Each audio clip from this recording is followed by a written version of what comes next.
ഭൂമിയിൽ നരകത്തിലേക്കൊരു വാതിലുണ്ടെന്ന് പറഞ്ഞാൽ നിങ്ങൾ വിശ്വസിക്കുമോ? അതും കഴിഞ്ഞ 50-ലധികം വർഷങ്ങളായി രാവും പകലും വ്യത്യാസമില്ലാതെ കെടാതെ കത്തുന്ന ഒരു ഭീമൻ അഗ്നികുണ്ഡം. കഥകളിലെ നരകത്തെ ഓർമ്മിപ്പിക്കുന്ന ഈ സ്ഥലം ഒരു കെട്ടുകഥയല്ല. മധ്യേഷ്യയിലെ തുർക്ക്മെനിസ്ഥാൻ എന്ന രാജ്യത്തെ കാരക്കും മരുഭൂമിയിലാണ് ദർവാസ ഗ്യാസ് ക്രേറ്റർ എന്നറിയപ്പെടുന്ന ഈ നരകവാതിൽ സ്ഥിതി ചെയ്യുന്നത്. പ്രകൃതിയുടെ ഏതെങ്കിലും വലിയ പ്രതിഭാസമാണോ ഇതിന് കാരണം?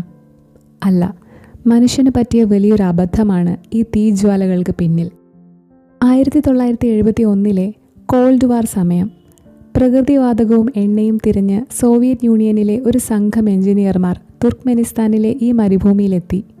അവർ ക്യാമ്പുകൾ നിർമ്മിച്ച് വലിയ യന്ത്രങ്ങൾ ഉപയോഗിച്ച് ഡ്രില്ലിംഗ് ആരംഭിച്ചു. എന്നാൽ അവർ കുഴിച്ചുകൊണ്ടിരുന്നത് വലിയൊരു ഭൂഗർഭ ഗ്യാസ് അറയ്ക്ക് മുകളിലാണെന്ന് അവർക്കറിയില്ലായിരുന്നു. പെട്ടെന്ന് അവർ നിന്ന ഭൂമി വലിയ ശബ്ദത്തോടെ താഴേക്ക് ഇടിഞ്ഞുപോയി. അവരുടെ യന്ത്രങ്ങളും ക്യാമ്പും ആ കുഴിയിൽ അകപ്പെട്ടു.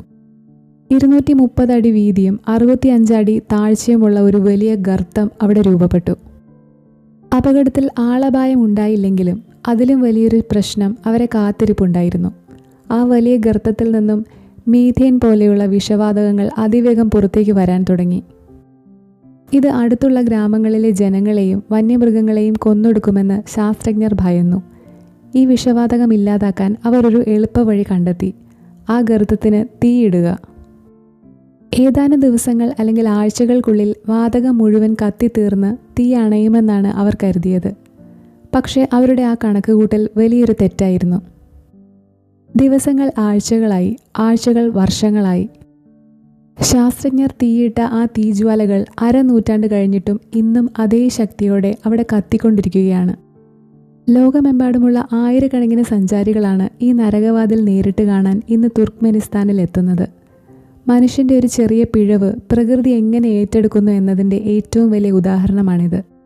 ഇനിയും എത്ര കാലം ഈ തീ ഇവിടെ എരിയുമെന്ന് ആർക്കും അറിയില്ല. കൂടുതൽ വിജ്ഞാനപ്രദമായ ഇത്തരം വീഡിയോകൾക്കായി ഈ ചാനൽ സബ്സ്ക്രൈബ് ചെയ്യുക.